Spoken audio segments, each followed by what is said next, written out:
Hey, good afternoon, everyone. I'm meteorologist Eric Fisher, and we are talking fall foliage because you step outside the door, what else can you think about? It's pumpkin spice season. We're definitely getting those autumn vibes. First cool air has really moved in the last couple of days. We were even talking about a little bit of frost, so it is time to check back in with our resident foliage expert. Before the season started, we talked to Jim Salge of Yankee magazine, so now we're into the season. And Jim, we've been outside. We're seeing how it's playing out. Is it meeting your expectations? Is it different than you were expecting? How do you see things unfolding here in early October? It's okay. You know, we are seeing a lot of mixed conditions, but this drought and this upcoming heat are definitely tough. I think it's meeting the expectations of what we thought this season would be. I don't think it's meeting a lot of leaf peeper expectations in a lot of the areas across New England. I think it's harder than ever to talk about foliage in New England, or really anywhere for that matter, or maybe talk about anything, not just fall foliage, because if you're going by what you see on, say, like Instagram or TikTok, all right, so everyone's got their saturation dial and it's up to 1,000, and sometimes it's old pictures from other years, or it's just accounts that are just kind of trolling people or viral, and you never really know what you're looking at. So how do you feel things have gone so far? Are people being pleased with what they're seeing? Is it legitimate? We've seen some great color. I want to call up actually a couple pictures you sent our way from around Pinkham Notch. And it seems like there's some great color in spots, but it's not widespread. Just kind of a really kind of funky start to the season.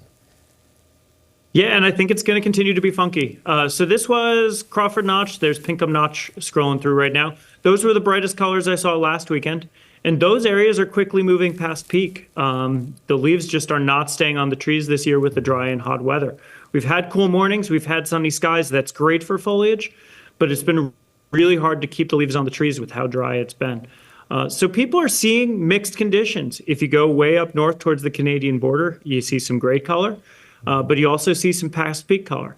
And you're also going to drive through a lot of green. Areas that were even brighter last week are back to green because the early color has fallen. So it's a tough time to be a foliage forecaster. It's a tough time to be a leaf peeper, but beautiful color is out there.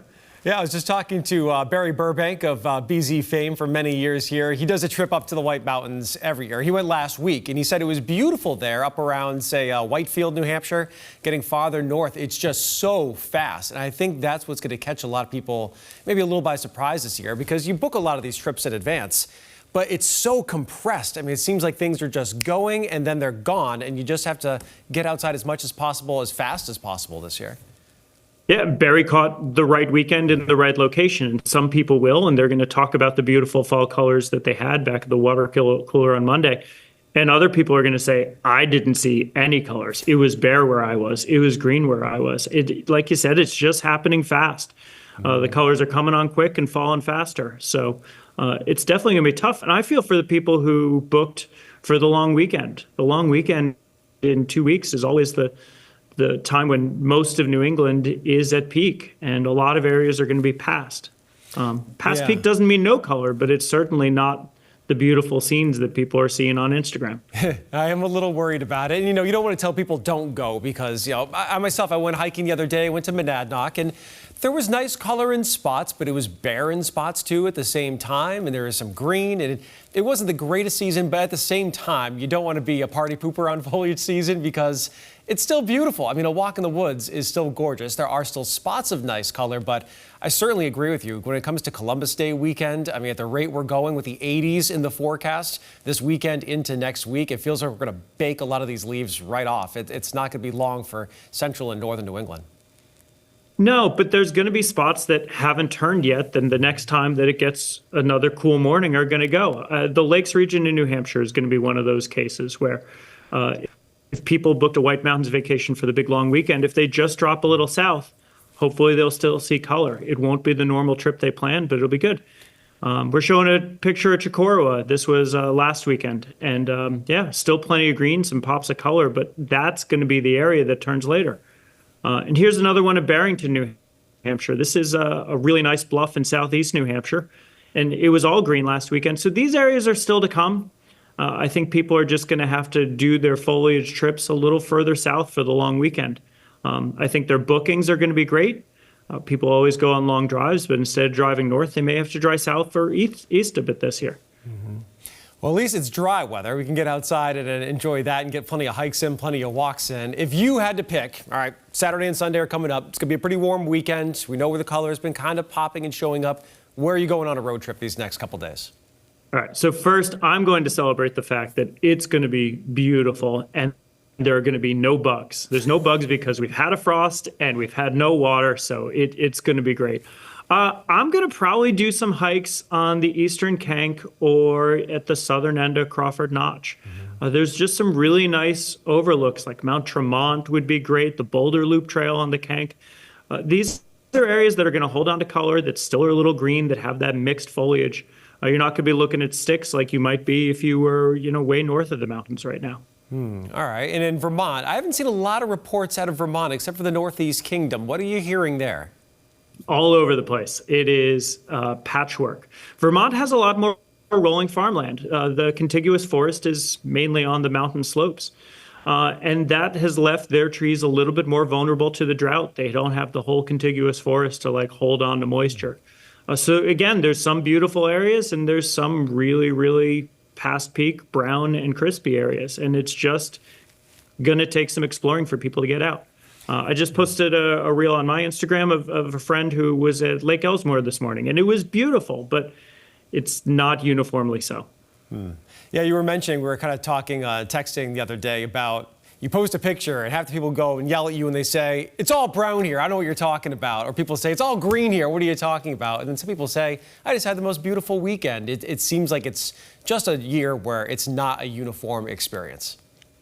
No, I'm stressed. I mean, the forests are stressed. I'm stressed. I'm supposed to provide people great locations to go, and it's really hard because the microclimates are so vast in New England. Everybody knows that different slopes, different aspects, different elevations, close to water, close to streams, all have an impact. But I don't think I've had a year in my dozen years doing this that it's been that impactful. It's just really tough. Interesting.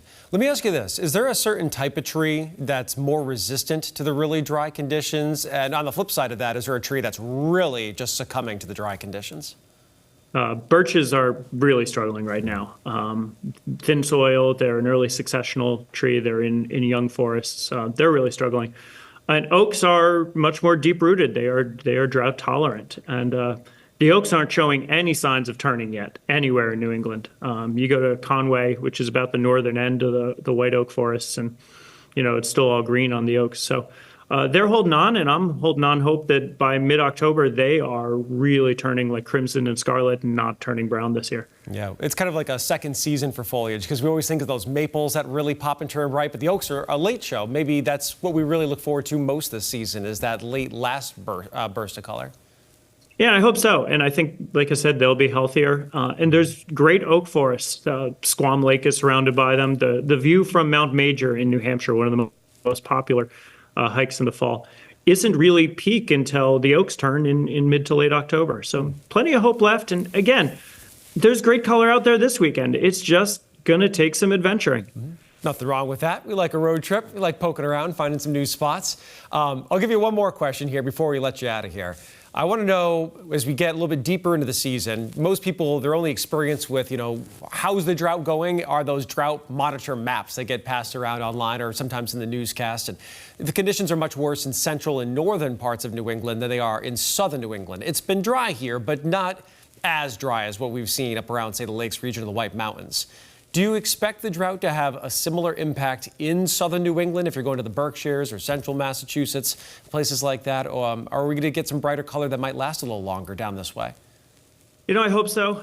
Things are just so early up north, and people are so focused on that early color.